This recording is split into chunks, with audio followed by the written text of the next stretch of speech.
आज हम लोग दिन भर चिंता करते हैं, हमारे बेटा कैसे पढ़ेगा, वो कैसे आगे बढ़ेगा, घर में धन की कमी, थोड़ा धन मिल जाए।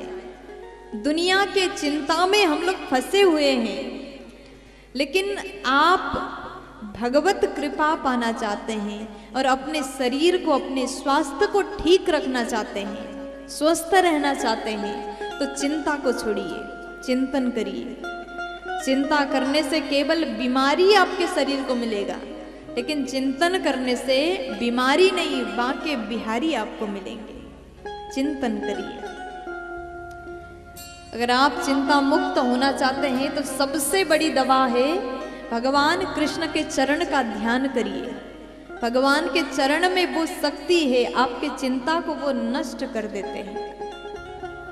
लेकिन पहले अभ्यास करके देखिएगा, पहले ट्राई करिए।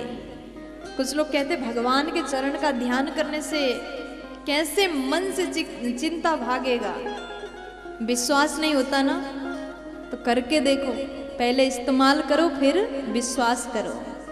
पहले आप करके देखिए, आपको स्वयं को लगेगा कि भगवान के चरण का चिंतन करने से हमारे जीवन में बहुत सारे तनाव खत्म हो गए, हम चिंता से मुक्त हो रहे हैं, स्वयं को लगेगा। फिर विश्वास करिएगा। प्यार से बोलो, थोड़ा जोर से बोलो ना।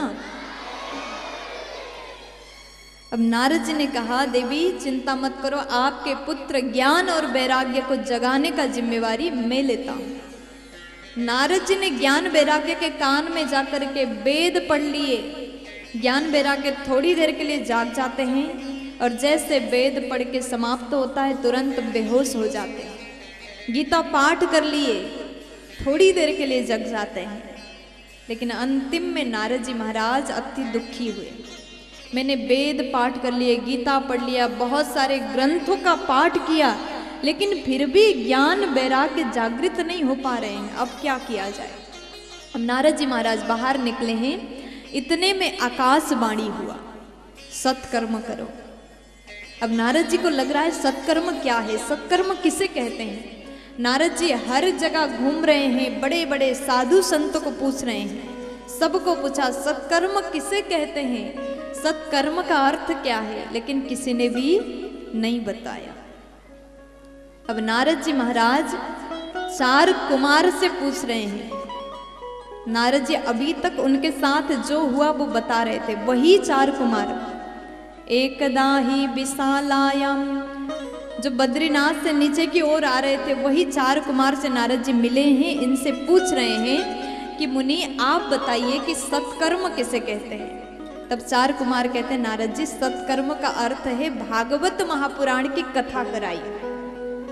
नारद जी को विश्वास नहीं हुआ, फिर पूछते हैं, प्रभु ये बताइए जिस वेद से भागवत का प्राकट्य हुआ, निगम कल्पतरोर गलितम फलम, वेद रूपी कल्प वृक्ष से भागवत का प्राकट्य हुआ, मैंने वेद पढ़ के सुनाया, तब भी ज्ञान वैराग्य जागे नहीं, उसी हालत में है, और भागवत तो उसी का अंश है, तो भागवत सुनाने से ज्ञान वैराग्य कैसे जागेंगे। तब 4 कुमार बोले कि नारद जी आप विचार करिए, भागवत में जो स्वाद है वो वेद में नहीं है। जैसे कि वेद तो एक वृक्ष है,